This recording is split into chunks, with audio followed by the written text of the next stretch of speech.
Shalom. Shalom. Saya ucapkan sekali lagi shalom. Puji Tuhan. Seberapapun kita yang ada pagi hari ini, kita awali saja ibadah kita sambil menunggu teman-teman kita yang lain. Bersama-sama kita mengucap syukur kepada Tuhan yang sudah memelihara, memberkati kita sepanjang minggu ini. Dan saatnya kita mengucap syukur dengan berikan yang terbaik bagi Tuhan kita melalui pujian penyembahan kita dengan segenap hati, sehingga Tuhan berkenan bertata di atas pujian kita, dan sesuatu akan terjadi di tempat ini. Pemulihan, kekuatan yang baru yang daripada Tuhan akan mengalir dan melawat kita semua. Haleluya. Tuhan rindu.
Sungguh lagi kita katakan, aku rindu,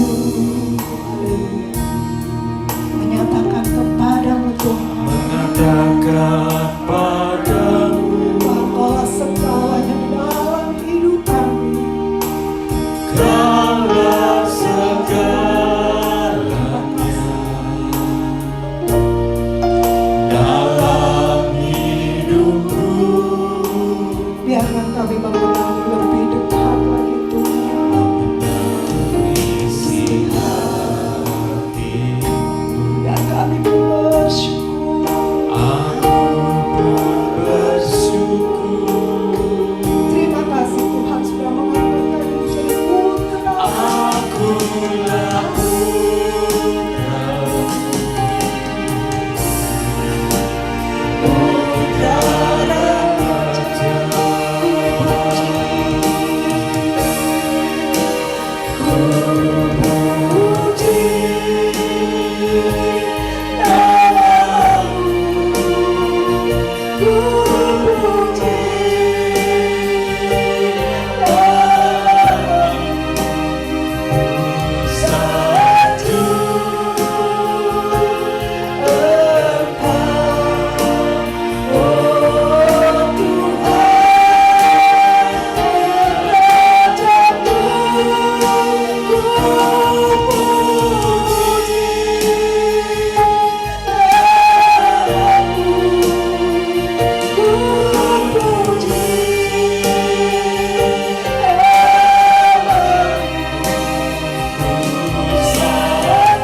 memuliakan-Mu.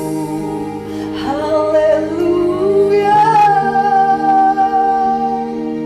Kau layak-layak untuk kami sembah, layak dipuji.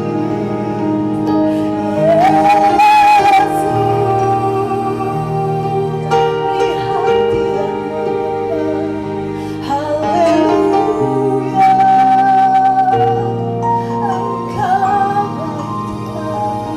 Engkau baik Tuhan, nyatakan kasih-Mu Tuhan.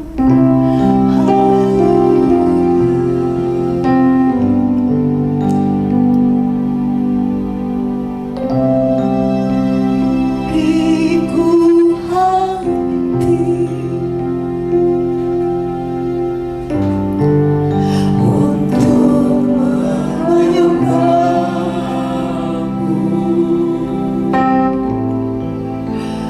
Beriku hati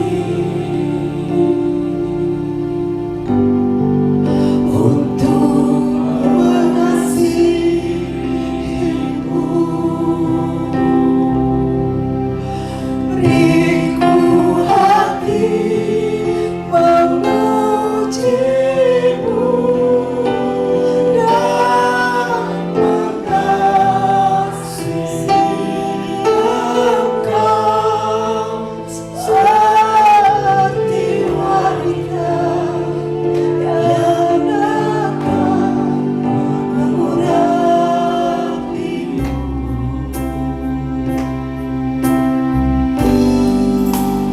Beriku hati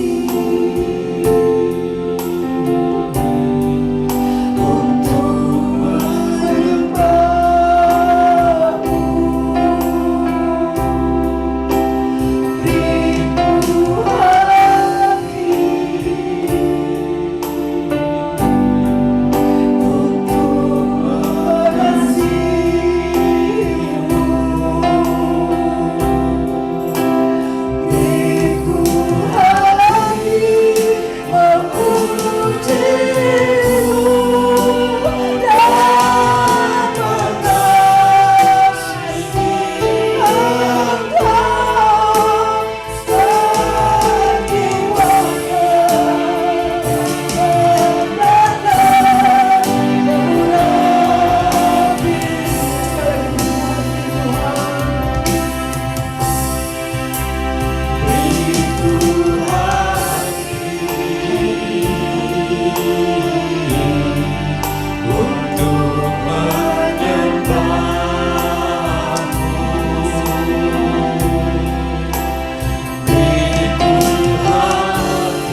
untuk mengasihi-Mu.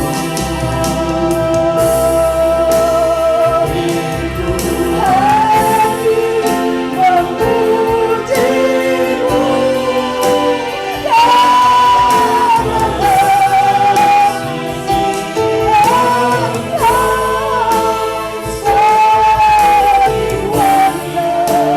mengasihi Engkau seperti wanita yang datang mengurapi-Mu. Beriku untuk menyembah-Mu. Beriku hati untuk mengasihi-Mu.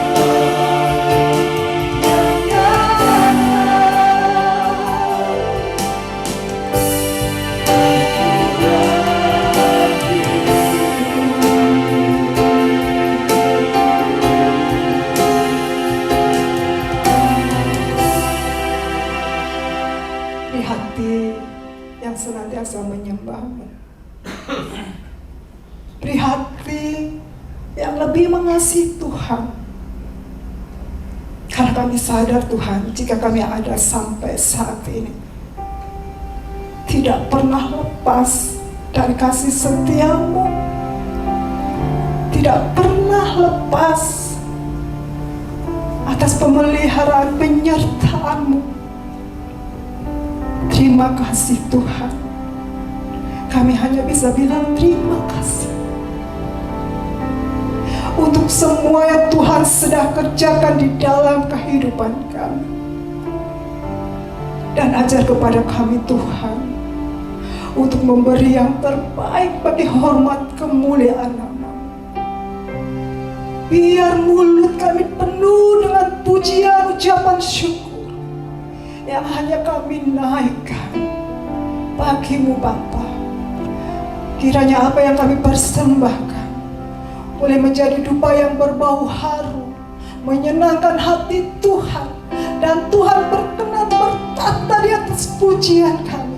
Dan kami percaya jika Tuhan hadir bersama-sama dengan kami, pasti sesuatu akan terjadi di tempat ini. Kami yang datang dengan segala kelemahan, kami akan pulang dengan kekuatan baru. Kami yang datang dengan sakit penyakit, kami pulang dengan kesembuhan. Kami yang datang dengan kesesatan, kami akan pulang dengan sukacita. Kami percaya Tuhan, Allah yang kami sembah, Allah yang penuh kuasa, Allah yang sanggup melakukan perkara-perkara besar atas hidup kami, Allah yang tidak pernah gagal dalam rencana-rencana-Mu. Kami percaya Tuhan, kuasa-Mu boleh kami rasakan saat ini untuk memulihkan kami, menguatkan kami, menjadi pribadi yang baru di hadapan Tuhan, menyenangkan hati Tuhan, menjadi saksi Tuhan dimanapun kami berada. Mari rawat setiap kami, Tuhan pilih setiap hati kami. Jika ada sesuatu yang tidak berkenan di hadapan Tuhan, ampuni kami, sucikan dan layakkan kami, sehingga kami beroleh kuasa berkat saat ini. Terima kasih Yesusku, terima kasih. Serta ibadah kami dari awal pertengahan dan sampai akhirnya, dan boleh jadi di dalam nama Bapa, Putra dan Roh Kudus. Haleluya, amin. Silakan duduk. Ada sukacita. Kita akan berikan yang terbaik bagi Tuhan kita. Haleluya. Datang pada Tuhan dengan sorak-sorak.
Haleluya. Kita akan terus memuji nama Tuhan dan menyenangkan hati Tuhan. Tiada ragu lagi.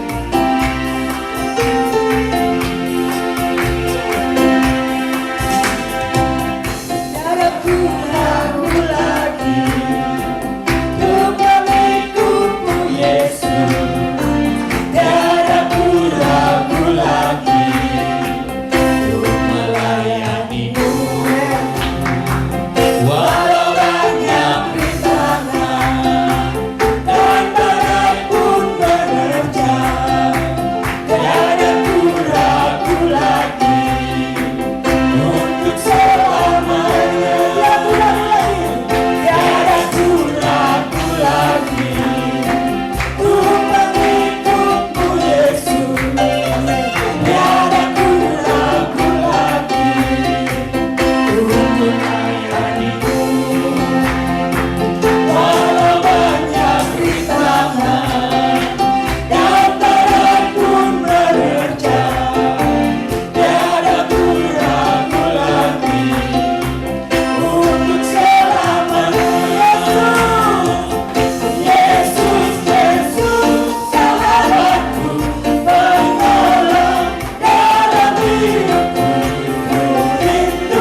firman Tuhan.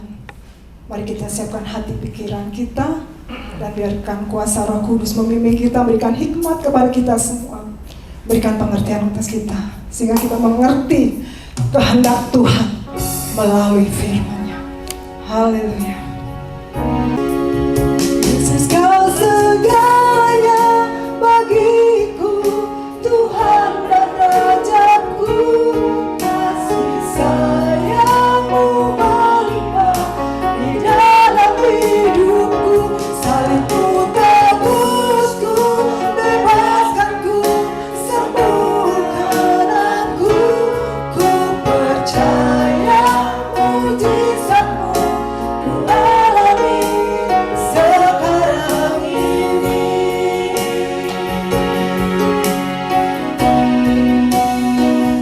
Yesus, Kau segalanya bagiku, Tuhan dan Rajaku. Kasih sayang-Mu melimpah di dalam hidupku. Salibmu tebusku, bebaskanku, sembuhkan aku. Ku percaya mujizat-Mu ku alami sekarang. Lebih semua lagi katakan, Yesus, Kau segalanya bagiku, Tuhan dan Rajaku. Kasih sayang-Mu melimpah di dalam hidupku. Salibmu tebusku, bebaskanku, sembuhkan aku. Ku percaya mujizat-Mu ku alami sekarang ini. Yesus, masih bersama-Nya. Kau segalanya bagiku, Tuhan dan Rajaku.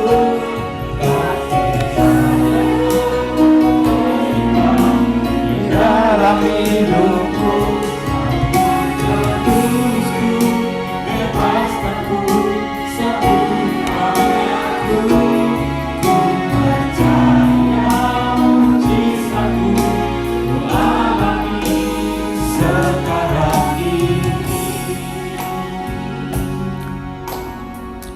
Bapa Surgawi, kami sudah memuji menyembah Engkau Tuhan, dan kami percaya Engkau berkenan di atas puji-pujian kami. Engkau bertahta di atas setiap pujian anak-anak Tuhan. Tiba waktunya bagi kami untuk mendengarkan firman Tuhan. Mari Tuhan, Engkau persiapkan setiap hati kami, baik yang berbicara maupun yang mendengarkan. Persiapkan hati kami seperti tanah yang gembur, yang siap ditaburi benih kebenaran firman Tuhan, sehingga apa yang disampaikan Tuhan akan benar-benar menghasilkan buah yang lebat dalam kehidupan kami. Berfirmanlah ya Tuhan, karena kami semua siap untuk mendengarkannya. Haleluya. Amin. Mari kita buka firman Tuhan. Sebenarnya bacaan kita panjang, yaitu dari Matius 7 ayat 21 sampai dengan ayat yang ke-29. Sampai ayat yang ke-27 maksud saya. Matius 7 ayat 21 sampai 27, tapi yang akan kita baca sampai ayat 23 saja.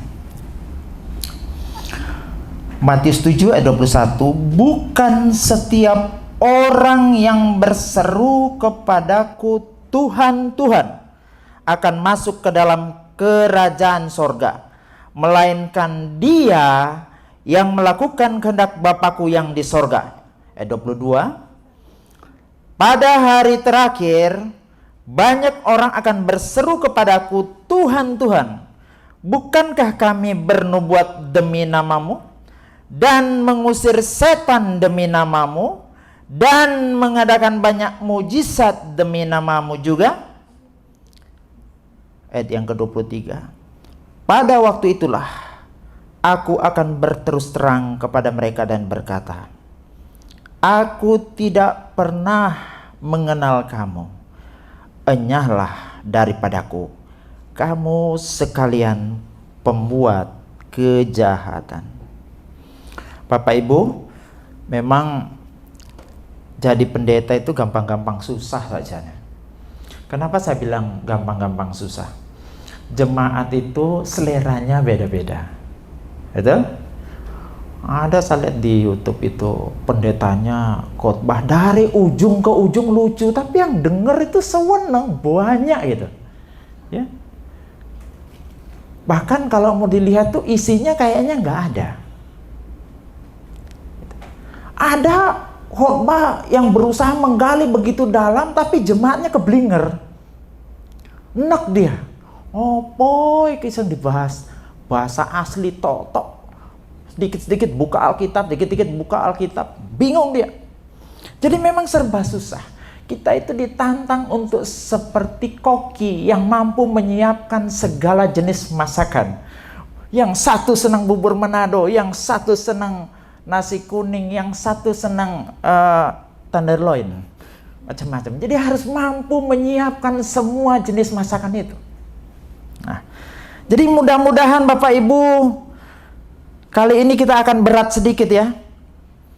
Artinya karena banyak menggali di sini. Mudah-mudahan kita mampu menangkap dan paham, ini bisa menjadi bekal dalam kita mengerti kebenaran kitab suci selama kita menumpang di dunia yang fana ini. Ayat yang ke-21 sampai 23 ini Bapak Ibu. Ini tidak berarti bahwa Yesus ini tidak mau disebut Tuhan. Ini yang pertama saya garis bawahi. Kenapa?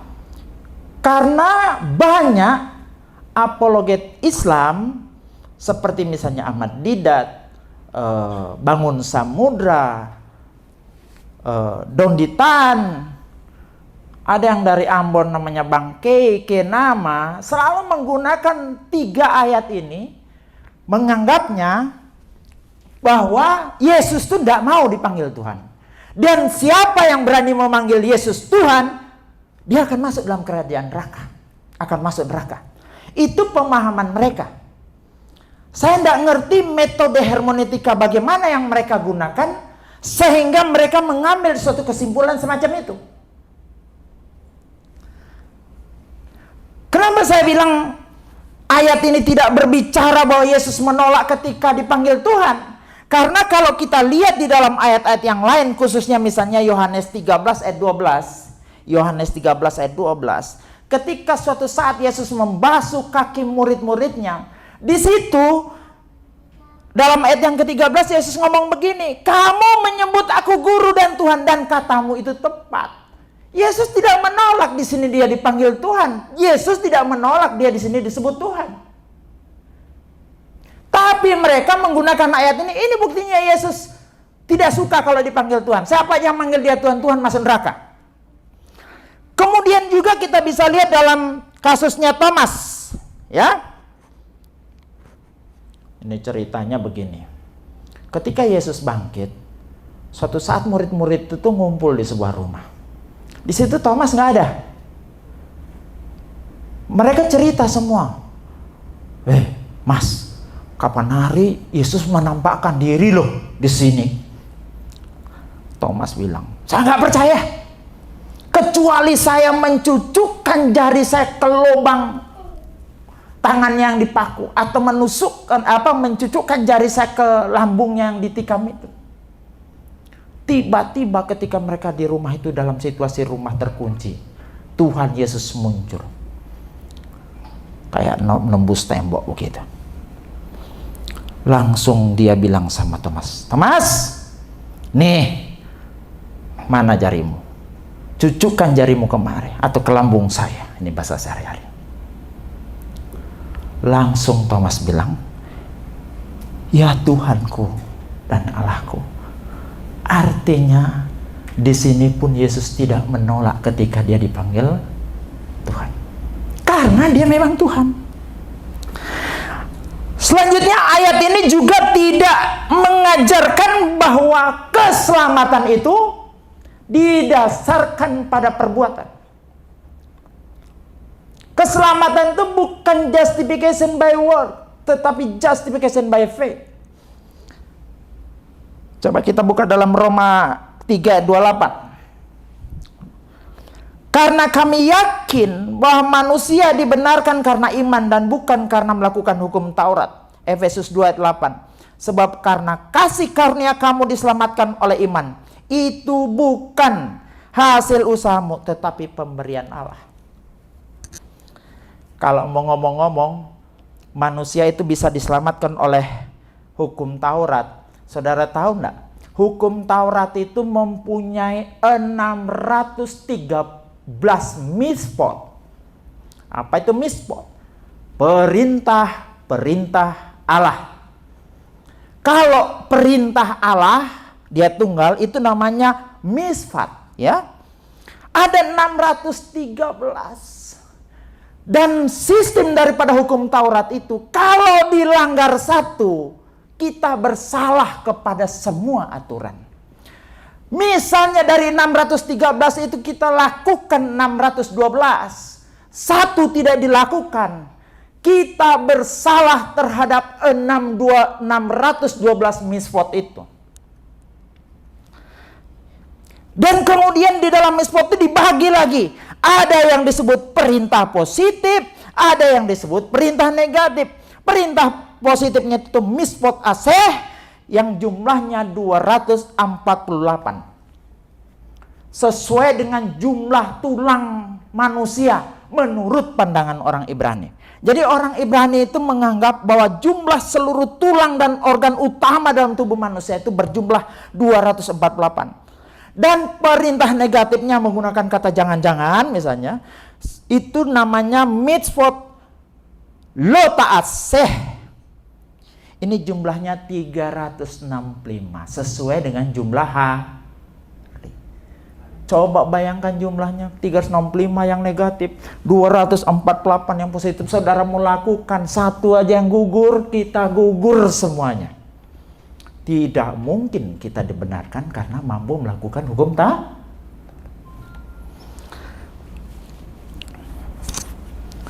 Kita juga tidak mungkin dibenarkan karena kita melakukan perbuatan baik. Yang kita lihat di dalam Yesaya 64 ayat yang ke-6, saya baca. Demikianlah kami sekalian seperti seorang najis, dan segala kesalahan kami seperti kain kotor, dan seterusnya. Saya garis bawah di situ, kain kotor itu adalah dalam bahasa Ibrani menggunakan kata aid. Ya, aid. Kemudian kata aid ini berasal dari kata adah dalam bahasa Ibrani. Kemudian karena bahasa Ibrani, bahasa Arab itu satu rumpun. Nah, makanya ketika diarabkan kata haid itu adalah ada kalau dalam bentuk jamak, kalau dalam bentuk tunggalnya namanya haidah. Haidah inilah yang diserap dalam bahasa Indonesia menjadi kata haid.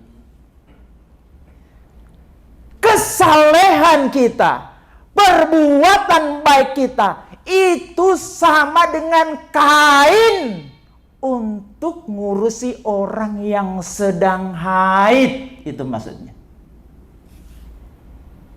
Kesalehan kita zaman dulu ini, saya cerita ya. Zaman dulu belum ada namanya Softtek, belum ada namanya Laurier, apalagi Charms Body Fit, belum ada. Yang ada itu kain. Jadi kalau orang datang bulannya pakai kain.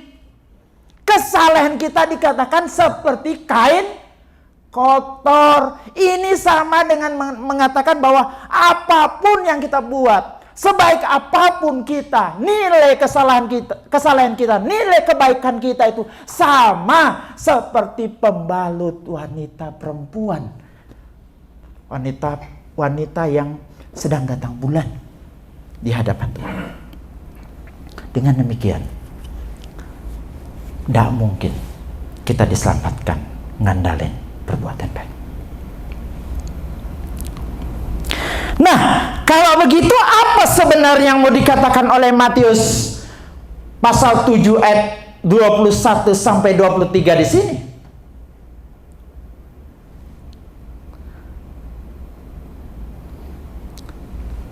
Ada yang mengaitkan bahwa ayat yang ke-21, 22, 23 ini terkait dengan ayat yang ke-15 ketika dalam ayat yang ke-15 itu sedang membicarakan nabi palsu.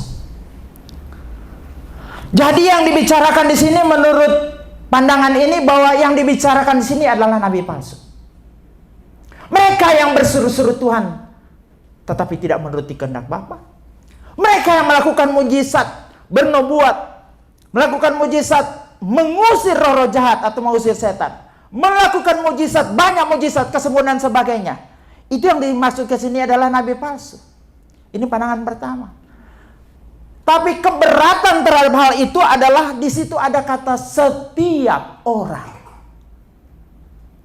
Siapapun itu berlaku. Ini kesulitannya kalau kita cuma mengaitkan hal itu dengan nabi palsu. Makanya kita mau lihat satu persatu pada kesempatan kali ini. Siapa sih sebenarnya yang dimaksud dalam ayat yang ke-21 sampai dengan ayat yang ke-23. Kita lihat yang pertama dalam ayat yang ke-21.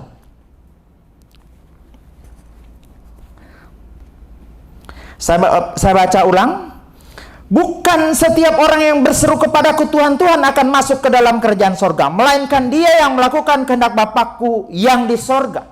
Dalam terjemahan lain, coba lihat dalam terjemahan PMD, untuk memasuki kerajaan Allah tidak cukup hanya dengan memanggil aku Tuhan, Tuhan. Orang yang akan masuk ke dalam kerajaan Allah adalah orang yang melakukan kehendak Bapakku yang di sorga. Itu dalam terjemahan VMD. Dalam terjemahan BSD, Yesus berkata, banyak yang memanggilku Tuhan, Tuhan, tapi tidak semua dari mereka akan menjadi anggota umat Allah. Yang menjadi umat Allah hanyalah orang-orang yang menuruti kemauannya Bapakku di sorga. Satu lagi terjemahan, supaya kita lebih mengerti ayat yang ke-21 ini. Matius 7 ayat 21, tidak semua orang yang memanggil aku Tuhan akan masuk surga. Yang menentukan ialah apakah mereka taat kepadaku yang di surga atau tidak. Itu terjemahan firman Allah yang hidup. Kalau mau dilihat, bukankah dalam bagian lain dalam Alkitab siapa saja yang berseru dalam nama Tuhan akan diselamatkan? Di sini kok dikatakan mereka berseru tapi tidak diselamatkan. Dengan mulut orang yang berseru mereka akan diselamatkan. Ada berapa ayat termasuk dalam kitab Joel mengatakan bahwa cukup dengan berseru kita diselamatkan. Ada juga bagian lain yang mengatakan bukankah dengan mulut yang mengaku, ya. Ini bisa dilihat dalam Roma 10 ayat 9. Sebab jika kamu mengaku dengan mulutmu bahwa Yesus adalah Tuhan dan percaya dalam hatimu, loh, katanya cukup dengan mulut yang mengaku kita bisa masuk surga. Tapi kalau dalam ayat yang ke-21, bukankah yang mengatakan Tuhan, Tuhan itu mereka mengakui bahwa Yesus adalah Tuhan? Tetapi kenapa mereka tidak masuk surga? Kenapa mereka ditolak?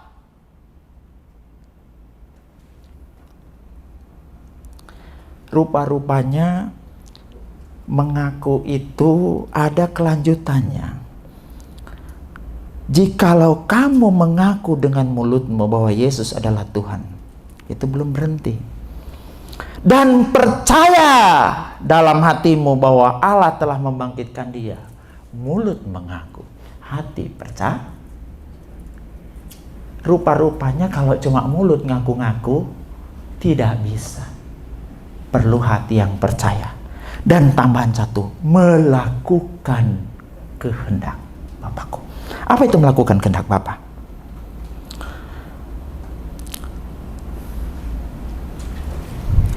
Dalam terjemahan BSD itu diterjemahkan yang menuruti kemauan Bapakku di surga.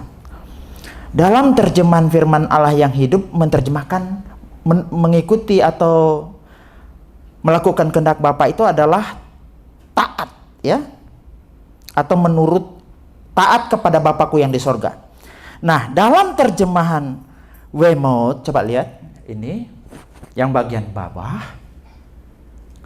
But only those who are obedient to my Father who is in heaven. Apa yang saya garis bawah itu? Obedient. Jadi melakukan kehendak Bapa itu sama dengan taat kepada. Jadi siapa yang yang dimaksudkan di sini? Mereka yang mulutnya ngaku tapi hatinya tidak percaya, kelakuannya itu tidak sesuai, tidak sama dengan Bisa nangkep? Nah, sekarang kita bahas, Pak, kalau begitu bukankah Bapak menganut justification by word? Bukankah Bapak mengaku bahwa keselamatan itu ditentukan kita taat atau tidak taat? Sekarang kita lihat dulu apa itu kehendak Bapa ya. Yohanes 6, jadi supaya kita mengerti apa itu kehendak Bapa, kita lihat dulu Yohanes 6 ayat 28. Lalu kata mereka kepadanya, apakah yang harus kami perbuat supaya kami mengerjakan pekerjaan yang dikehendaki Allah? Jawab Yesus kepadanya, inilah pekerjaan yang dikehendaki Allah, yaitu hendaklah kamu percaya pisteo kepada Dia yang telah diutus Allah. Yohanes 6 ayat 40, sebab inilah kehendak Bapa-Ku, yaitu supaya setiap orang yang melihat anak dan yang percaya pisteo kepadanya beroleh hidup yang kekal, dan supaya Aku membangkitkannya pada akhir zaman. Melakukan kehendak Bapa itu artinya percaya kepada Yesus. Cuma ini juga banyak orang salah kaprah. Orang Kristen tuh masuk surga gampang banget. Padahal dalam ayat 13 sudah jelas-jelas dikatakan bahwa sempitlah jalan ke surga. Jangan seperti Mongol punya tafsiran. Karena sempit jalan ke surga, orang yang gemuk tidak bisa masuk. Ada juga yang menafsirkan, saudara, kalau ada orang ompong pasti masuk surga. Loh kok begitu? Karena di neraka ada kertak gigi, dia tidak punya gigi, dia pasti masuk surga. Ini gayanya Mongol ya. Yang jelas, saudara, kita syarat untuk mengakui bahwa Yesus Tuhan adalah percaya pada Yesus yang adalah Tuhan. Namun kata pisteo itu jangan salah mengerti. Pisteo dalam bahasa Yunani diterjemahkan berapa kali itu sebagai percaya, ini kata kerja. Kadang-kadang setialah. Kadang-kadang diterjemahkan taatlah, komitmenlah. Itu kata pisteo. Dari kata pisteo ini kan kata kerja. Ada kata bendanya namanya pistis.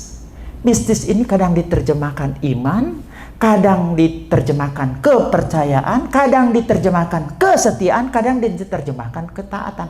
Dari kata pistis ini muncul kata peito. Peito ini juga diterjemahkan kadang taat, kadang setia, kadang percaya. Dengan kata lain saya simpulkan, kalau orang Kristen ngomong percaya, yang dimaksud situ ada berapa poin. Pertama, percaya Yesus adalah Tuhan. Yang kedua, mempercayakan diri pada Yesus yang adalah Tuhan. Ini makna kata percaya. Yang ketiga, taat pada Yesus yang adalah Tuhan. Yang keempat, setia atau tekun pada Yesus yang adalah Tuhan. Ketika kita ngomong percaya, di dalam kata percaya itu ada 4 makna. Percaya bahwa Yesus adalah Tuhan. Yang kedua, mempercayakan diri pada Yesus yang adalah Tuhan. Yang ketiga, itu adalah taat pada Yesus yang adalah Tuhan. Yang keempat, setia pada Yesus yang adalah Tuhan. Dalam bahasa Inggris, saya ingat ini mendapat penjelasan dari Bapak Eka Dharma Putra waktu itu. Kebetulan saya sedang baca bukunya, di situ dia jelaskan. Ada perbedaan antara belief dengan trust. Saudara percaya bahwa saya bisa nyupir mobil? Bapak-bapak jawab, percaya. Itu belief. Bapak Ibu percaya bahwa saya bisa nyupir mobil dan bisa membawa bapak-bapak dari sini sampai Jogja? Percaya.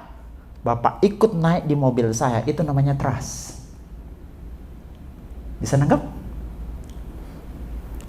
Jadi, percaya kepada Yesus tidak bisa cuma mulut ngomong saya percaya engkau Tuhan. Tapi kita belajar mempercayakan diri kita kepada Yesus yang adalah Tuhan. Itu trust. Kita belajar mengikuti maunya Tuhan. Itu taat. Kita terus belajar untuk tekun dan setia sampai akhir. Itu namanya setia. Jadi dalam kata percaya ini ada 4 kandungan makna semacam itu. Jadi kalau begitu, siapa yang dimaksud oleh Yesus dalam ayat yang ke-21? Mereka yang ngaku-ngaku dengan mulutnya saja beriman, tetapi hatinya tidak ikut, perbuatannya juga tidak nyata bahwa menunjukkan bahwa mereka beriman. Iman itu bisa dilihat tidak? Tidak. Kita bisa melihat orang itu beriman dari apa yang dia lakukan. Sama dengan listrik. Saudara, di sini ada strum atau tidak? Di dalam kabel itu ada strum atau tidak? Kita tidak bisa tahu. Yang kita bisa tahu kalau lampunya menyala. Bisa nangkep ya? Perbuatan-perbuatan kita itu lampunya, imannya itu strum yang mengalir di dalam kabel. Jangan ngaku ada strom di dalam tapi tidak ada lampu yang menyala. Ini yang dimaksud dalam Matius 7 ayat 21 ini. Jadi kesimpulannya begini.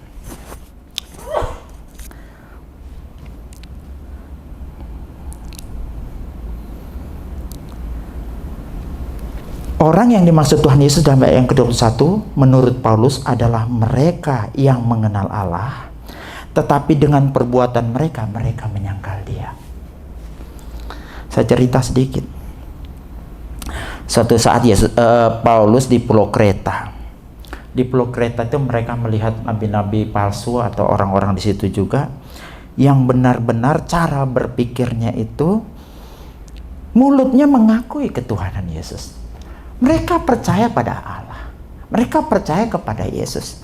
Tetapi perbuatan mereka itu tidak mencerminkan bahwa mereka adalah orang-orang yang benar-benar percaya kepada Yesus melalui perbuatan mereka sehari-hari. Mereka adalah orang yang imannya tidak sehat, itu dikatakan dalam Titus 1 ayat 13. Karena cuma mulutnya yang beriman, hatinya tidak, tingkah laku dan perbuatannya tidak mencerminkan imannya. Mereka adalah orang NATO. Tahu NATO? Apa? No action, talk only. OMDO bahasa Indonesia. Mereka sama dengan seorang suami istri yang manggil istrinya say, tetapi di belakang kelakuannya kayak seton. Bisa nangkep maksudnya? Manis ya Pak. Pada Yesus dia bilang Tuhan, Tuhan, Tuhan, tapi kelakuannya kayak setan. Ini yang disampaikan oleh Yesus dalam Matius 7 ayat yang ke-21. Menurut Yakobus, siapa mereka ini? Mereka adalah orang yang imannya mati. Ngaku punya iman, tapi imannya itu tidak nyata dalam perbuatan. Istilahnya Yakobus adalah iman yang mati, iman yang tidak ada guna. Menurut Yohanes mereka adalah pendusta. Karena mereka mengaku mengenal Dia, tapi mereka tidak menuruti perintahnya. Dan Yohanes mengatakan mereka pendusta. Mereka adalah orang-orang Kristen yang pendusta. 1 Yohanes 2 ayat 4, coba saya akan bacakan. Orang mungkin berkata, saya orang Kristen. Saya sedang dalam perjalanan ke surga. Saya milik Kristus. Tetapi apabila ia tidak menjalankan kehendak Kristus, ia seorang pendusta.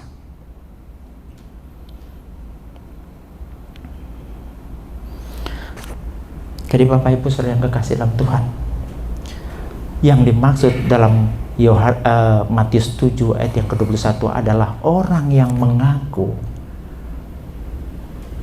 percaya pada Yesus, tapi tidak nyata di dalam perbuatan.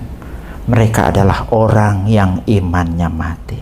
Mereka adalah orang yang pendusta. Mereka adalah orang yang mengaku mengenal Allah, tapi perbuatan mereka menyangkal Dia. Mereka adalah orang yang ngaku beriman, tapi imannya tidak bekerja oleh kasih, sesuai yang Paulus katakan di dalam Galatia 5 ayat 6. Yang kedua, kita lihat ayat yang ke-22. Siapa mereka yang dimaksud dalam Matius 7 ayat 22? Tadi ayat 21. Jadi ayat 21, orang yang ngaku percaya pada Yesus, tapi tidak nyata di dalam perbuatan. Yang ayat 22, pada hari terakhir banyak orang akan berseru kepadaku, Tuhan, Tuhan, bukankah kami bernubuat demi namamu dan mengusir setan demi namamu, mengadakan banyak mujizat demi namamu? Bapak Ibu, saya sedikit bahas di sini. Sekarang kita lihat dulu siapa yang dimaksud di sini berdasarkan mujizat yang mereka buat. Bukankah kami bernubuat demi namamu, mengusir roh-roh jahat demi namamu? Itu salah terjemahan kalau itu mengusir setan. Dan mengadakan banyak mujizat demi namamu. Kalau tidak percaya, coba kita lihat terjemahan lain. Ya. Pada hari pengadilan, banyak orang akan berkata kepadaku, Tuhan, Tuhan, kami memberitakan Tuhan kepada orang lain. Dalam namamu mengusir setan, membuat banyak mujizat. Terjemahan TMP, dengan nama Tuhan kami mengusir roh, dengan nama Tuhan kami memberikan pekabaran Allah, dengan nama Tuhan kami mengusir roh jahat, serta melakukan banyak mujizat. Demi nama Tuhan kami melakukan nubuat. Nubuat ini mempunyai pengertian juga khotbah. Nanti kita bahas lain kali dalam kitab Korintus juga, bukan cuma berbicara hal yang akan datang, kayak atau meramal, menjabarkan firman Tuhan itu dalam pengertian di sini. Makanya terjemahan yang terakhir tadi TMP mengatakan itu sebagai memberitakan pekabaran Allah.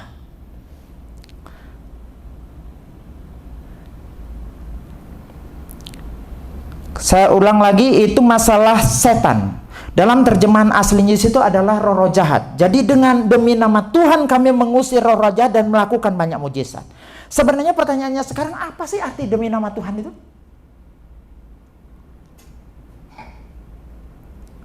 Karena pernah dulu di TV saya lihat ada orang marah gebrak meja sambil bilang demi Tuhan. Ini apa sih yang dimaksud demi nama Yesus ini? Apa makna sebenarnya di belakang frasa demi nama Yesus? Dalam budaya Ibrani, nama adalah pribadi yang diungkapkan dan nama itu adalah pribadi yang hadir secara aktif. Maksudnya begini, kalau Bapak Ibu menghina saya, menghina nama saya, itu sama dengan menghina saya. Misalnya, oh itu Pak Kentut, cuma ditambah N ya. Ketika menghina nama saya, sama saja dengan menghina saya. Makanya orang Ibrani itu takut sekali menyebut nama Tuhan dengan sia-sia, menyebut nama Tuhan dengan sembarangan. Betul? Sampai ada aturannya, jangan menyebut nama Tuhan Allahmu dengan sembarangan. Makanya kalau mereka menemukan 4 huruf mati YHWH itu, mereka tidak berani nulis. Nulisnya itu dihentikan, pensilnya diruncingkan kembali. Dia harus mandi dulu baru nulis kata YHWH. Makanya mereka tidak pernah berani mengucapkan YHWH. Ada yang menambah huruf hidup, kemudian ada yang bilang Yahweh, ada yang bilang Yehuwa. Jadi Bapak Ibu saudara-saudara yang kekasih dalam Tuhan, kalau kata demi nama Yesus itu maknanya atas nama, dengan nama, melalui, dengan kuasanya Yesus saya ngusir setan, saya melakukan nubuat, saya melakukan mujizat-mujizat.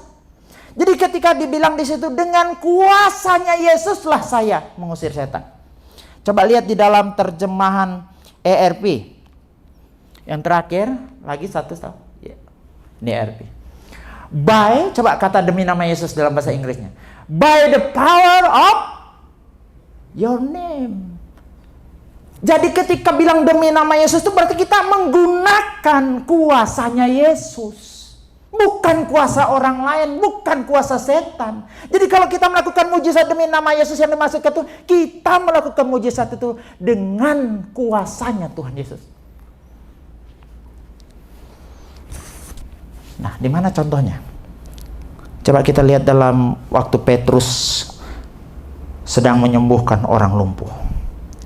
Suatu saat Petrus mau sembahyang jam 3 petang.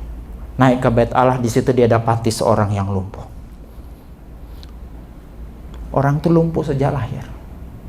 Langsung Petrus ngomong begini, emas dan perak tidak ada padaku, tetapi apa yang kupunya kuberikan kepadamu. Demi nama Yesus orang Nazaret itu berjalanlah. Tiba-tiba orang itu buang berjalan. Itu contoh penggunaan nama Yesus. Kemudian kasus yang lain, suatu saat Petrus sedang di Lida, sebuah kota bernama Lida. Dia di sana ada seorang bernama Eneas yang sudah lumpuh 8 tahun. Kemudian dia juga ngomong semacam itu, Yesus Kristus menyembuhkanmu. Orang itu bangun berjalan sudah 8 tahun ini. Satu saat juga, satu kejadian ketika Paulus di Filipi, ya, Paulus di Filipi, tiba-tiba di Filipi itu ada perempuan mengikuti Paulus ke sana kemari. Paulus ke sana, dia ikut ke sana. Dia ikut Paulus kemari, dia ikut kemari itu perempuan. Perempuan ini rupa-rupanya adalah tukang tenung. Tukang tenung itu tukang ramal, ya. Tukang ramal atau tukang sihir. Kemudian Petrus karena merasa terganggu, tidak nyaman karena setiap hari seperti ada pemandu sorak yang mengikuti dia. Oh, ini orang berasal dari Allah. Oh, ini orang nabi yang benar dan sebagainya, macam-macam pemandu sorak itu katakan. Kemudian Paulus merasa terganggu, kemudian dia berbalik, dia tengking, dia bilang, Yesus Kristus, demi nama Yesus Kristus aku menyuruh engkau keluar dari perempuan ini. Kata demi nama Yesus dipakai lagi di situ. Seketika itu juga keluarlah roh itu. Nah, ini juga banyak diterapkan sekarang, ya. Sudah betul berarti kalau orang berdoa, orang sakit pakai nama atau demi nama Yesus. Itu yang dimaksudkan dengan kuasanya Tuhan Yesus. Saya lakukan itu, bukan kuasa saya, bukan kuasa setan, tapi kuasanya Tuhan Yesus. Nah, pertanyaannya, apakah nabi palsu bisa melakukan mujizat? Bisa. Sebab Mesias-Mesias palsu dan nabi-nabi palsu akan muncul dan mereka akan mengadakan tanda-tanda yang dahsyat dan mujizat-mujizat. Ini Tuhan Yesus sendiri yang bilang. Sehingga sekiranya mungkin mereka menyesatkan orang-orang pilihan juga.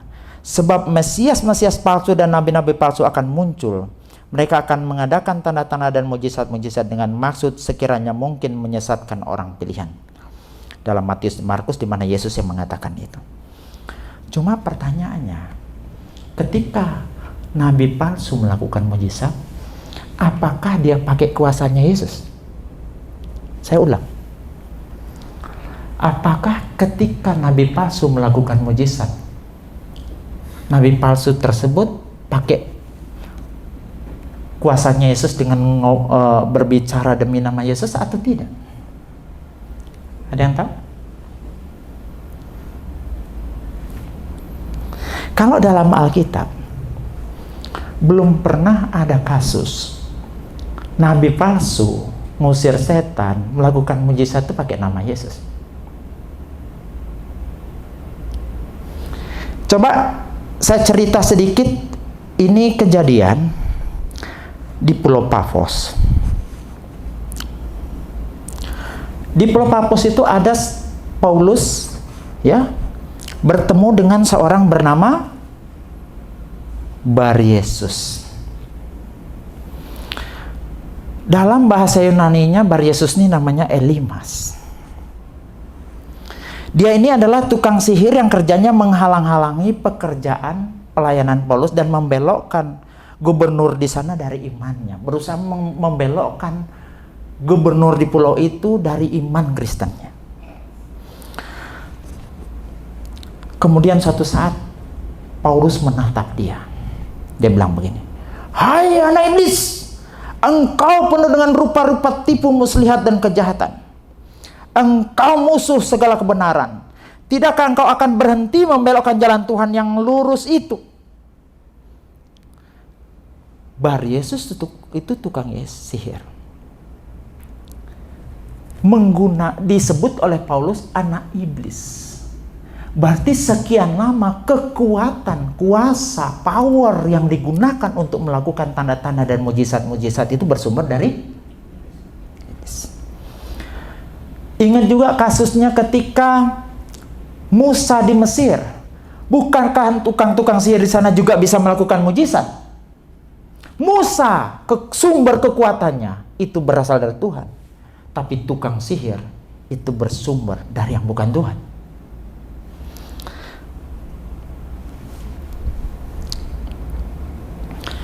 Suatu saat ada nabi palsu coba-coba mau menggunakan nama Yesus untuk melakukan mujizat. Nama orang itu adalah anak-anaknya Skewa. Itu bisa dibaca dalam Kisah 19 ayat 13. Juga berapa tukang jampi Yahudi yang berjalan keliling di negeri itu mencoba menyebut nama Tuhan Yesus atas mereka yang kerasukan roh jahat dengan berseru katanya, "Aku menyumpahi kamu demi nama Yesus yang diberitakan oleh Paulus." Coba-coba dia pakai. Dia bukan orang Kristen, dia bukan anak Tuhan, tetapi pakai nama Yesus coba-coba. Dia dikatakan sini nabi palsu, tukang jampi. Dia coba di dalam nama Yesus, dia coba mengusir orang kerasukan setan. Apa yang terjadi? Tapi roh itu menjawab, "Yesus aku kenal, Paulus aku ketahui, tetapi siapakah kamu?" Dan orang yang dirasuk roh jahat itu menerpa mereka dan menggagahi mereka semua dan mengalahkannya, sehingga mereka lari dari rumah orang itu dengan telanjang dan luka-luka lain. Ini coba-coba menggunakan nama Yesus, tapi sebenarnya mereka bukan orang percaya. Nah, ada juga orang yang bukan pengikut Yesus bisa melakukan mujizat dengan nama Yesus. Nanti Bapak Ibu boleh buka di dalam Markus 9 ayat 38.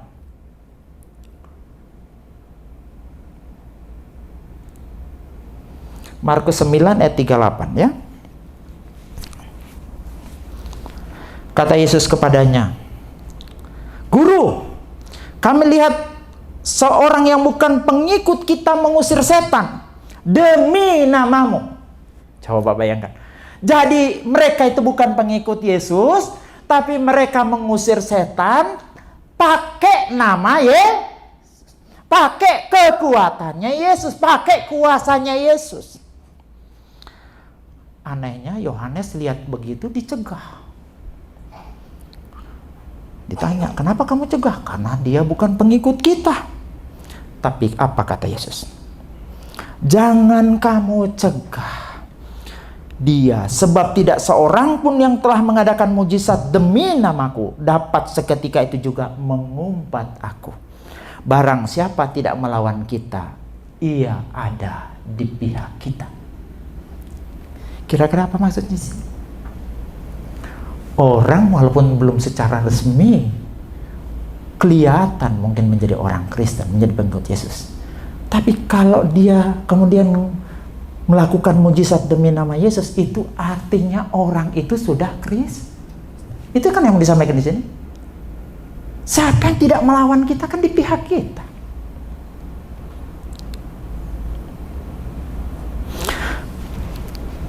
Ini untuk dari sisi nama, dari sisi demi nama. Sekarang kita lihat siapa yang dimaksud dalam ayat yang ke-22 ini dari sisi kata atau frase aku tidak pernah mengenal kamu. Aku tidak pernah mengenal kamu itu berapa kali digunakan oleh Yesus. Salah satu ketika ada 5 perempuan bijak, ada 5 perempuan bodoh. Perempuan bodoh yang tidak punya minyak dan kemudian tidak sabar berjaga-jaga menunggu pengantin itu tiba. Dikatakan mengetuk-ngetuk pintu, kemudian Yesus menjawab, "Enyalah, aku tidak kenal kamu." Itu nanti bisa dilihat dalam Matius 25:12 dan seterusnya. Sampai ayat 13. Kemudian, masalah dikenal atau tidak dikenal ini juga erat kaitannya dengan kepemilikan kalau dalam pemahaman Alkitab. Yesus bilang begini dalam Yohanes 10 ayat 14, "Akulah gembala yang baik dan aku mengenal domba-dombaku dan domba-dombaku mengenal aku." Jadi kalau ada yang tidak dikenal, aku tidak kenal engkau, aku tidak pernah kenal engkau, berarti yang dimaksudkan adalah orang yang tidak pernah menjadi dombanya Yesus.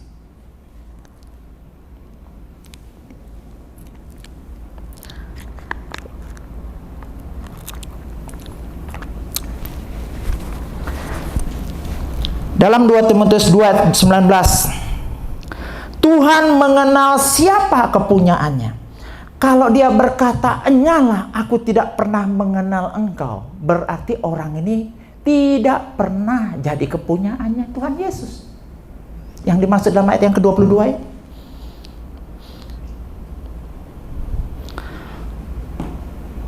Yohanes 10 ayat 27, "Aku mengenal mereka dan mereka mengikuti aku." Erat kaitannya dengan kepemilikan. Jadi kalau ada yang tidak dikenal, berarti bukan punya Yesus. Karena semua yang menjadi kepunyaannya Tuhan Yesus dikenal oleh Yesus. Ini poin yang pertama. Supaya kita tidak gagal dalam mengikuti.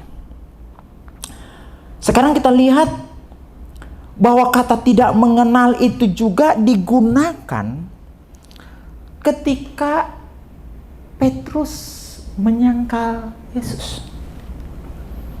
Matius 27 ayat yang ke-72 sampai 74. Petrus bilang begini, "Dan ia menyangkal pula dengan bersumpah, 'Aku tidak kenal orang itu.' Maka mulailah Petrus mengutuk dan bersumpah, 'Aku tidak kenal orang itu.'" Jadi ini adalah sebuah penyangkalan.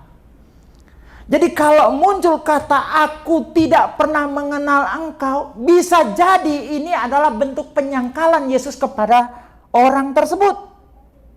Nah, persoalannya kenapa dia disangkal? Tuhan tuh maha tahu loh sebenarnya. Bahkan lawan-lawannya tuh dia tahu semua. Yang bukan kepunyaannya pada hakikatnya dia tahu semua.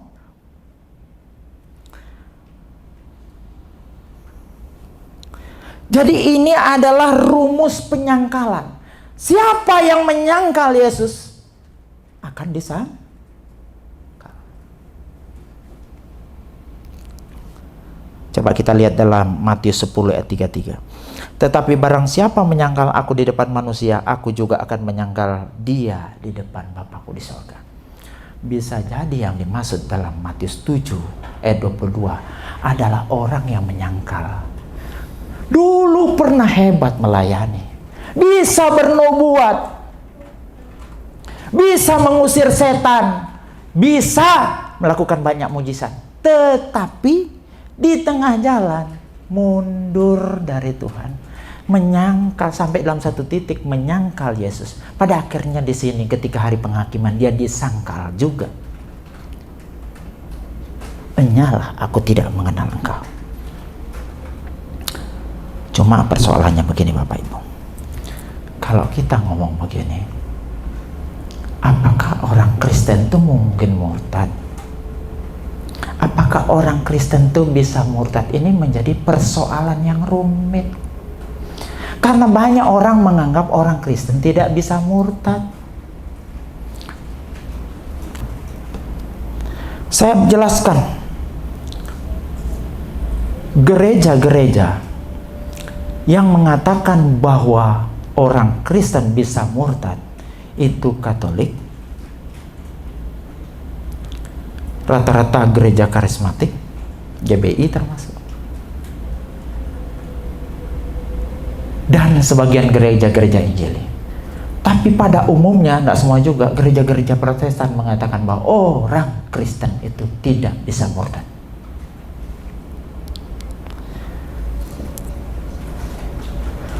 Pertengkaran ini mulai pada abad ke-15 seterusnya.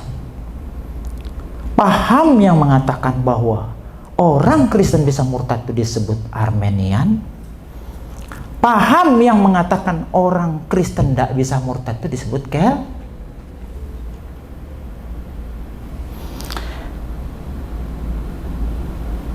Kemudian kalau Bapak Ibu tanya saya gimana? Kalau Bapak dan? Kalau saya ditanya apakah orang yang sungguh-sungguh Kristen itu bisa murtad, saya jawab dengan tegas, tidak bisa. Kok bisa? Karena dalam pernyataan itu sebenarnya jawabannya itu tidak bisa dipilih. Karena kalau dia sungguh-sungguh pasti tidak murtad. Kalau dia murtad berarti tidak sungguh-sungguh. Berarti orang yang sungguh-sungguh tidak mungkin murtad. Itu dikurung itu dalam pernyataan itu. Jadi orang yang sungguh-sungguh percaya kepada Yesus memang tidak akan murtad. Tapi yang kita bicara di sini adalah potensi murtad.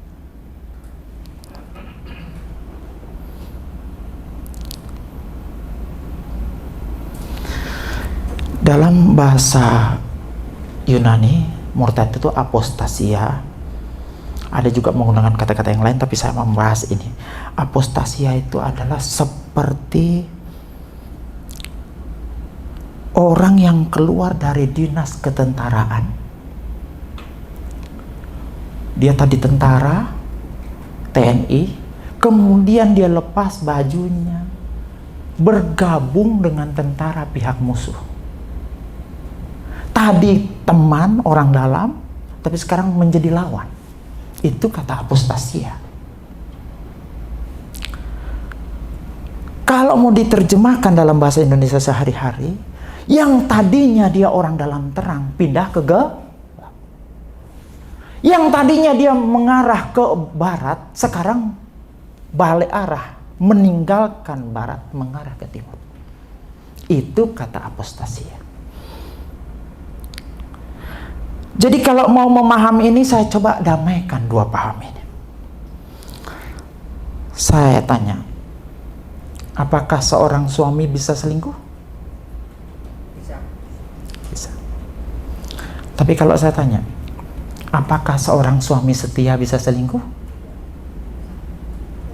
Karena begitu dia selingkuh, dia tidak setia. Ini yang saya maksud. Yang setia tidak bisa. Betul kan? Seorang suami itu bisa selingkuh, itu potensi, itu peluang, itu potensi. Tetapi kalau ditanya apakah suami yang setia bisa selingkuh? Tidak, karena begitu dia selingkuh dia tidak setia. Itu dalam statement bahwa orang yang sungguh-sungguh, orang Kristen yang sejati, orang Kristen yang sungguh-sungguh tidak akan murtad. Karena begitu dia murtad berarti dia tidak sungguh-sungguh. Bagaimana mau menjawab pertanyaan itu?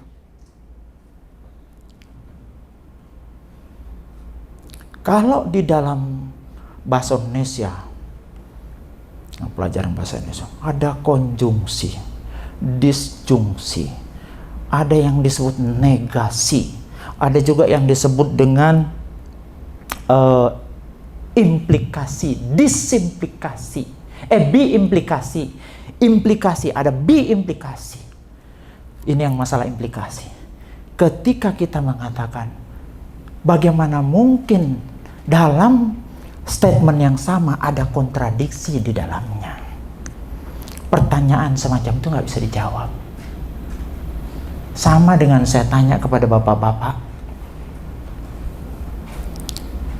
bisakah Tuhan membuat batu besar sampai dia tidak mampu ngangkat?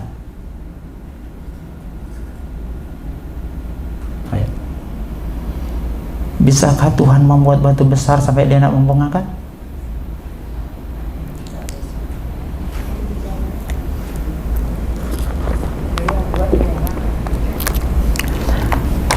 Nggak bisa dijawab.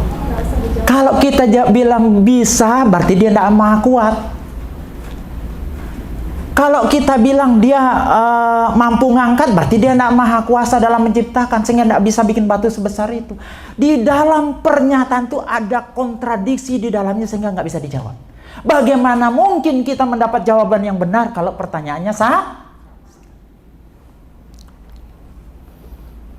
Saya tanya lagi satu. Setiap pejabat itu bisa korupsi atau tidak? Bisa. Tapi kalau pejabat yang jujur, korupsi atau tidak? Tidak. Karena begitu dia korupsi, otomatis dia tidak. Ini persoalan bahasa yang terjadi antara sejati tadi. Orang Kristen yang sejati, orang Kristen yang sungguh-sungguh, tidak mungkin murtad. Tapi kalau kita bicara potensi, saya mau bilang, orang Kristen itu bisa murtad. Saya ulang, orang Kristen itu bisa murtad. Kenapa? Ada konsekuensi logis kalau kita berkata orang Kristen tidak bisa murtad. Pertama, Yesus bilang akan ada banyak orang murtad, berarti Yesus pembohong. Betul? Betul nggak Tuhan ngomong begitu, akan banyak orang murtad?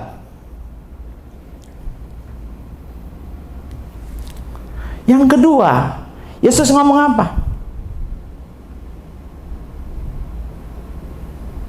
Paulus ngomong apa? Pada akhir zaman akan banyak orang murtad. Saya baca dulu dalam Matius 2 ayat 10. Dan banyak orang akan murtad dan mereka akan saling menyerahkan dan saling membenci. Jadi kalau kita bilang nggak ada kemungkinan orang Kristen murtad, berarti Yesus pembohong karena dia menubuatkan hal yang tidak benar. Yang kedua, Paulus pembohong karena juga dia menubuatkan dalam 1 Timotius 4 ayat 1, tetapi Roh dengan tegas mengatakan bahwa di waktu-waktu kemudian ada orang yang akan murtad lalu mengikuti roh-roh penyesat dan ajaran setan-setan. Akan ada orang murtad. Yang ketiga, kalau begitu nabi palsu itu tidak ada kerjanya. Karena tidak ada hubungan dan tidak ada kaitannya dengan kita. Apapun yang dia buat oleh nabi palsu tidak akan pernah bisa menyesatkan kita. Bisa nangkep maksudnya? Nah, saya kutip sedikit, ada orang ngomong begini. Menurut dia begini, orang murtad pada awalnya tidak pernah menjadi orang Kristen. Jadi orang murtad itu pada awalnya tidak pernah menjadi orang Kristen. Dan baru kemudian menjadi jelas bahwa mereka bukan orang Kristen. Jadi dalam definisi murtadnya mereka menganggap bahwa orang yang murtad itu sebenarnya bukan orang Kristen. Memang sudah bukan Kristen dari awalnya. Mereka hanya menyatakan siapa diri sebenarnya. Pertanyaannya kalau begitu, yang disebut transmigrasi itu adalah perpindahan penduduk dari daerah yang padat menjadi daerah yang tidak padat. Ternyata kalau murtad itu anggaplah seperti transmigrasi, terjadi perpindahan dari sini ke sana.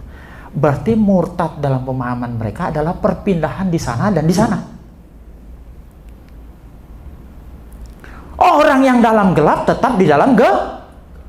Kalau begitu pemahaman arti murtad, bukan murtad, tetapi ketahuan.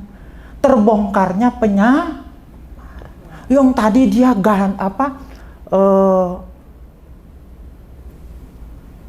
ilalang. Sekarang ada gandum di situ. Tadi kan ini serigala menyamar seperti domba. Dalam terjemahan aslinya serigala pakai bajunya domba. Sekarang ketika mereka berbalik, mereka ketahuan penyamaran mereka, itu disebut murtad oleh mereka. Saya cuma mau bilang, kalau begitu istilah murtad itu sama dengan menganggap pekerjaan nabi palsu adalah menyesatkan orang yang tersesat. Lalu dia sudah orang dalam gelap, ngapain disesatin? Bisa nangkep? Ngapain Ngapain menyesatin orang yang sudah tersesat? Kok capek-capek itu nabi palsu nggak punya kerjaan? Mereka itu nabi palsu berusaha menyesatkan orang-orang Kristen sehingga mereka bisa dibawa kepada kegelapan. Ini banyak orang nggak mampu memahami hal ini. Akhirnya cuma ikut-ikutan. Karena teologianya memang sudah ada kerangka teologi yang menyetir sebelumnya. Jadi Bapak Ibu Saudara yang kekasih dalam Tuhan, Galatia 4 ayat 9 bilang ini, tetapi sekarang sesudah kamu mengenal Allah, atau lebih baik sesudah kamu dikenal Allah, bagaimanakah kamu berbalik lagi kepada roh-roh dunia? Tadi itu mereka sudah kenal Allah, bagaimana mungkinkah kamu sekarang murtad dengan berbalik kepada roh-roh dunia? Artinya orang Kristen itu bisa murtad. Kalau begitu, siapakah mereka yang dalam Matius 7 ayat 22? Mereka orang yang benar-benar melakukan mujizat atas nama Yesus. Yang pertama ini ya, mereka adalah bisa jadi mereka adalah orang-orang betul-betul melakukan mujizat demi nama Yesus. Berkhotbah dengan kuasanya Yesus. Melakukan mujizat dengan nama Yesus. Mengusir setan dalam nama Yesus. Tetapi tanpa sadar. Terkenal.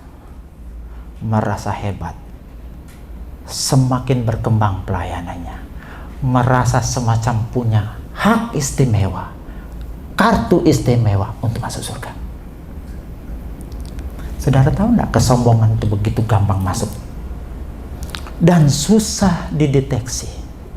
Coba lihat, gereja-gereja di awal pendetanya bisa jadi murni, sungguh-sungguh melayani. Begitu mulai terkenal, semacam dia merasa punya perkenan Tuhan.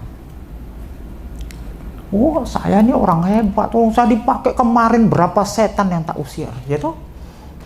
Kemarin saya berapa orang yang saya doakan sembuh. Kemarin saya melakukan mujizat, nenek-nenek lumpuh bisa berjalan. Kemarin saya khotbah ke KR begitu hebat, luar biasa. Wow, banyak orang diberkati, banyak yang hadir. Ketika begitu ribuan orang, puluhan ribu orang dianggap itu adalah perkenan Tuhan, mulai rasa sombong dan sebagainya. Seterusnya, sampai mulai tidak rindu lagi berdoa, tidak mau lagi introspeksi diri. Karena merasa semacam punya hak istimewa, saya pasti surga. Engkau hebat. Engkau dipakai luar biasa. Tapi tidak dibarengi dengan kesetiaan sampai di garis akhir. Yesus bilang, "Enyalah, aku tidak pernah kenal engkau."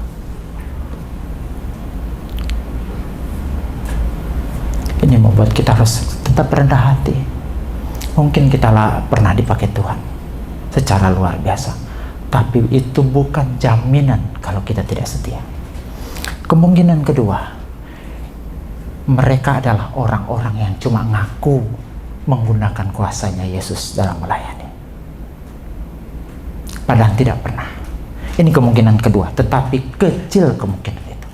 Jadi siapa yang dimaksud di situ? Siapa yang ditolak oleh Yesus? Yang pertama, orang yang mulutnya ngaku Yesus, tetapi tidak percaya dalam hatinya dan tidak melakukan apa yang Tuhan mau, Tuhan perintahkan. Iman itu satu paket. Kalau kita ngomong beriman sama dengan kita ngomong mobil. Di dalam mobil itu ada setirnya, ada mesinnya, ada sasisnya. Ketika kita berbicara iman, di dalam iman itu ada namanya percaya. Di dalam iman itu ada namanya mempercayakan diri. Di dalam iman itu ada yang namanya taat. Di dalam iman itu ada yang namanya Jangan lihat cuma bodi mobil dan bilang, oh itu iman yang akan membawa saya dari sini ke Jogja misalnya. Padahal di dalamnya tidak ada mesinnya. Itu disebut iman yang mati. Di dalamnya tidak ada sasisnya. Itu iman yang tidak bekerja oleh kasih. Iman itu satu paket. Yang kedua, sehebat apapun kita, perlu kesetiaan. Yang poin yang ketiga saya mau bahas di sini adalah dari ayat yang ke-24 sampai ke-27, ini singkat saja. Di situ diceritakan Yesus memberi perumpamaan tentang orang yang membangun rumah. Dan ada yang membangun di atas batu, ada yang membangun di atas pasir. Kemudian dia katakan bahwa orang yang membangun di atas pasir itu adalah orang yang cuma mendengar tapi tidak melakukan. Ketika angin badai datang, hujan itu berbicara tantangan dari atas, angin itu tantangan dari samping, banjir itu tantangan dari bawah, robohlah rumah itu. Apa yang Yesus mau sampaikan di situ? Kalau cuma rajin dengar saja nggak ada gunanya. Ini melambangkan orang Kristen yang suka sekali dengar firman Tuhan tapi nggak pernah melakukan. Jadi dari sini kita mendapat 3 poin ya. Ayat 21 berbicara orang yang suka ngaku tapi tanpa ketaatan. Mereka mengaku Yesus Tuhan, tetapi mereka tidak mau taat pada kehendak Tuhan. Yang kedua, ayat 22 sampai 23 berbicara orang yang punya prestasi banyak karena mereka mengusir setan, bernubuat dan sebagainya, pelayanannya luar biasa, tetapi tidak ada kesetiaan. Itu yang tidak dikenal Tuhan. Yang ketiga, yang tidak dikenal Tuhan adalah orang yang cuma rajin dengar tetapi tidak mau melakukan. Makanya dengar firman hari ini, catat sampai rumah kita belajar melakukan satu demi satu. Karena dikatakan setiap orang yang percaya kepada Kristus wajib hidup seperti Kristus. Setiap orang yang merasa mengenal Kristus itu wajib hidup seperti Kristus. I never know you. Karena kamu cuma ngaku bahwa kamu kenal Yesus, tapi kamu tidak mau taat. Karena kamu cuma berprestasi dalam pelayanan, tapi pelayanan kamu tidak terus lakukan sampai garis akhir. Yang ketiga, karena kamu cuma rajin mendengar tapi tidak melakukan. I never know you. Saya tidak pernah mengenal kamu. Itu yang Yesus ucapkan kalau kita adalah orang-orang yang dalam kriteria 3 orang tadi. Tuhan Yesus memberkati. Amin. Silakan kalau ada yang mau bertanya.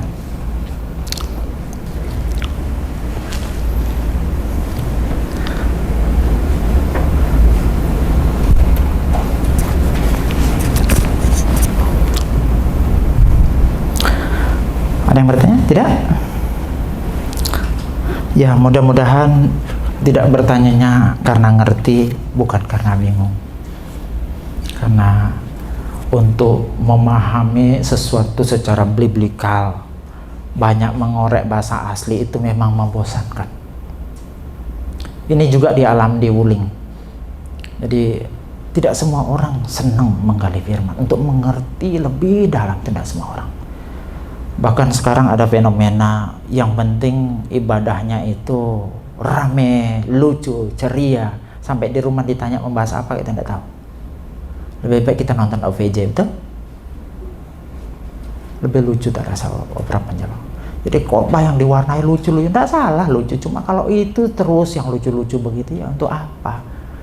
Makanya pada kesempatan kali ini kita belajar terus lebih dalam supaya kita mengerti apa maksud ayat ini, apa maksudnya, apa konsekuensinya kalau kita mau punya pemahaman kayak begini, apa konsekuensinya kalau kita punya pemahaman kayak begini. Ini supaya menjadi bekal kita dalam menghadapi kehidupan kita di dunia ini. Mari kita berdoa. Bapa Surgawi, terima kasih karena saat ini kami telah belajar tentang orang-orang yang tidak akan Engkau kenal pada hari Tuhan nanti. Ampuni kami jika kami cuma mengaku-ngaku, hanya percaya di mulut saja terhadap Engkau, tapi hati kami tidak, kelakuan kami tidak. Ampuni kami jika kami merasa hebat, kami berprestasi dalam pelayanan, tapi kami tidak setia kepada Engkau. kami juga Tuhan, kalau kami cuma rajin mendengar, tapi kami tidak mau melakukan. Ampuni kami. Biarlah pada saat ini Tuhan kami akan membangun komitmen yang baru dengan Engkau. Karena kami tahu setiap orang yang percaya kepada Kristus wajib hidup seperti Kristus. Haleluya Tuhan. Haleluya. Kami serahkan semua sidang jemaat Tuhan. Yang sakit Tuhan sembuhkan. Yang bermasalah Tuhan berikan solusi jalan keluar. Yang sedang punya pergumulan, mari Tuhan pulihkan mereka. Atasi pergumulan mereka. Sehingga di lain kesempatan mereka boleh bersama-sama dengan kami berkumpul di tempat ini untuk memuji dan membesarkan nama Tuhan. Terima kasih Tuhan. Hanya dalam nama Yesus kami sudah berdoa bersyukur. Haleluya. Amin.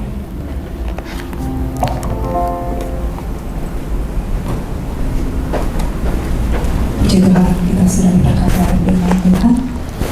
Saya mengundang kita semua untuk bangkit berdiri. Kita akan bersama-sama menyatakan pengakuan iman Rasul kita. 2, 3.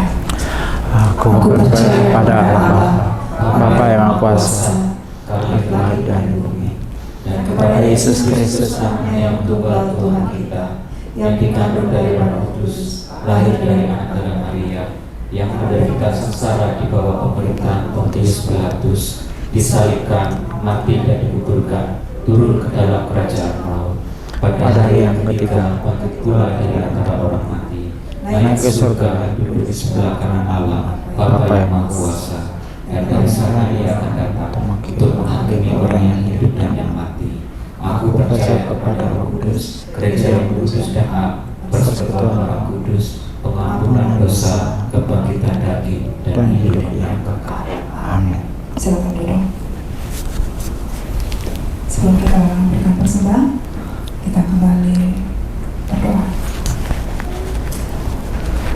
Kembali mengucapkan syukur kepada Tuhan atas penyertaan Tuhan dalam ibadah kami sampai saat ini, dan terima kasih atas firman-Mu yang sudah boleh berikan kekuatan kepada kami, bahkan mengajarkan kepada kami untuk terus hidup menjadi orang yang percaya, taat, dan setia sampai akhir, dan bukan hanya sebagai orang Kristen yang hanya menjadi pendengar saja, tapi kami boleh menjadi orang-orang percaya yang senantiasa melakukan firman dalam setiap kehidupan kami sehari-hari. Saat ini kami akan memberikan persembahan kami. Tuhan pilih satu persatu, Tuhan akan mengembalikan berlipat kali ganda bagi setiap tangan-tangan yang sudah memberi dan berkati persembahan ini untuk hormat kemuliaan nama Tuhan. Kami juga berdoa bagi setiap anak-anak Tuhan yang sudah merelakan sebagian dari berkat Tuhan untuk membantu pekerjaan Tuhan dimanapun berada, melalui dana, segala upaya, bahkan tenaga untuk membantu pekerjaan kami. Percaya apa yang kami kerjakan di dalam Tuhan tidak ada yang kembali dengan sia-sia. Tuhan akan memperhatikan, Tuhan akan memberkati dalam setiap usaha pekerjaannya untuk menjadikannya berhasil. Terima kasih Tuhan, di dalam nama Yesus kami sudah berdoa dan mengucap syukur. Haleluya. Amin. Kita kembali persembahan kita, tiada ragu-ragu lagi.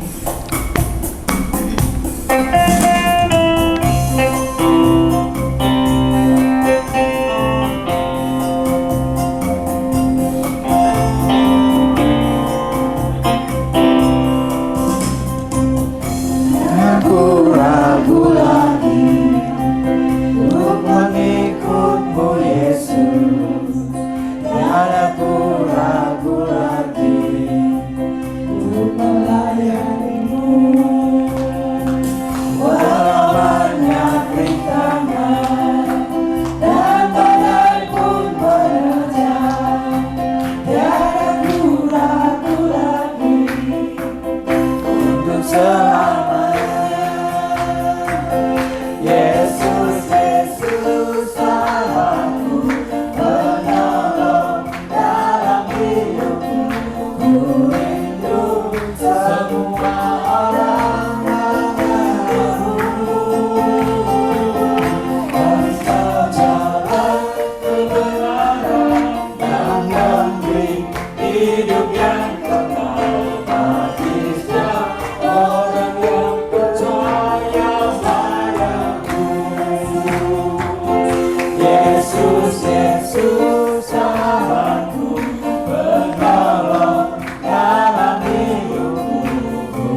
Ya, shalom. Shalom. Ya, puji Tuhan, kita sudah diberkati firman Tuhan yang telah disampaikan oleh hambanya Bapak Pendeta Ketut Sunalis. Tuhan Yesus memberkati. Kami mengucapkan terima kasih juga kepada Bapak Ibu Saudara yang sudah hadir dan bersekutu bersama kami pada siang hari ini. Kami mengharapkan kehadiran Bapak Ibu Saudara di kebaktian-kebaktian yang akan datang. Kemudian untuk pengumuman 1 minggu ke depan, Komsel Val berjalan seperti biasa. Komsel diadakan pada hari Kamis pukul 6 petang yang bertempatkan di dealer mobil Wuling Bless, Jalan Basuki Rahmat nomor 86, Surabaya. Kemudian bagi jemaat Tuhan yang mungkin saat ini sedang sakit atau di dalam satu pergumulan dan rindu untuk didoakan, rindu untuk dilayani oleh kami, dapat menghubungi kami selepas kebaktian ini selesai. Sekian pengumuman dari saya. Berharap jemaat Tuhan tetap menjaga kesehatan dan kita bertemu kembali di minggu yang akan datang. Kemudian mohon kepada Bapak Gembala juga untuk mendoakan jemaat yang sedang sakit, Ibu Herli dan juga anak dari Bapak Rudi, tim pelayanan RCC.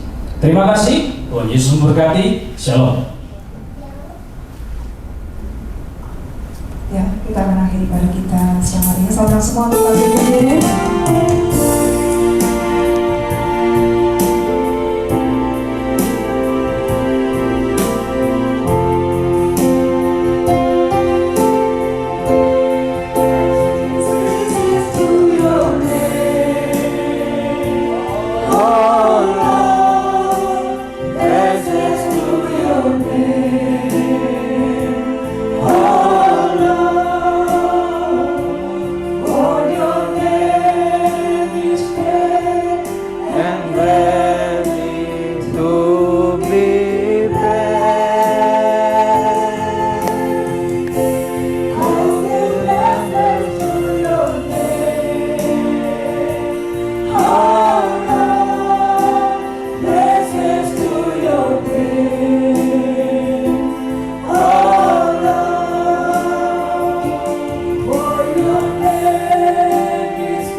Pada akhirnya Tuhan, seluruh rangkaian kami sudah sampai di ujungnya. Sebelum kami kembali, kami berdoa secara khusus bahwa sidang jemaat Tuhan yang sakit. Saat ini Tuhan, kami berdoa bagi Ibu Erli. Mari Tuhan, Engkau pulihkan kesehatannya. Karena kami tahu Tuhan, Engkau adalah dokter di atas segala dokter. tabib di atas segala tabib, yang sanggup menyembuhkan segala sakit penyakit dari Ibu Erli. Sehingga di lain kesempatan Tuhan, Ibu Erli kembali boleh bersuka cita, bergabung bersama-sama dan kami memuji dan membesarkan nama Tuhan.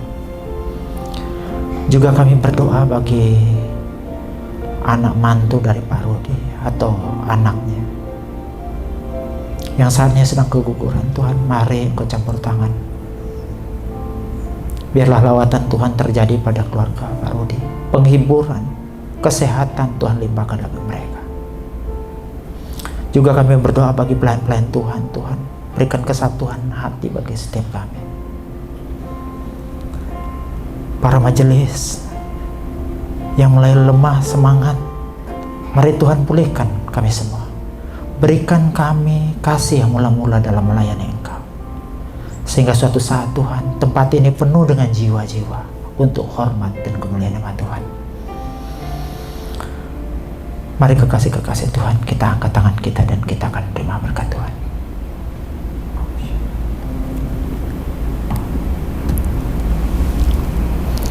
Kasih karunia yang datangnya dari Allah Bapa, pertolongan yang datangnya dari Tuhan kita Yesus Kristus, penghentaran pemeliharaan yang datangnya dari Roh Kudus akan menyertai, menjaga, memelihara engkau mulai dari sekarang ini sampai Maranatha, sampai Tuhan Yesus datang untuk kedua kalinya. Semua yang percaya katakan amin.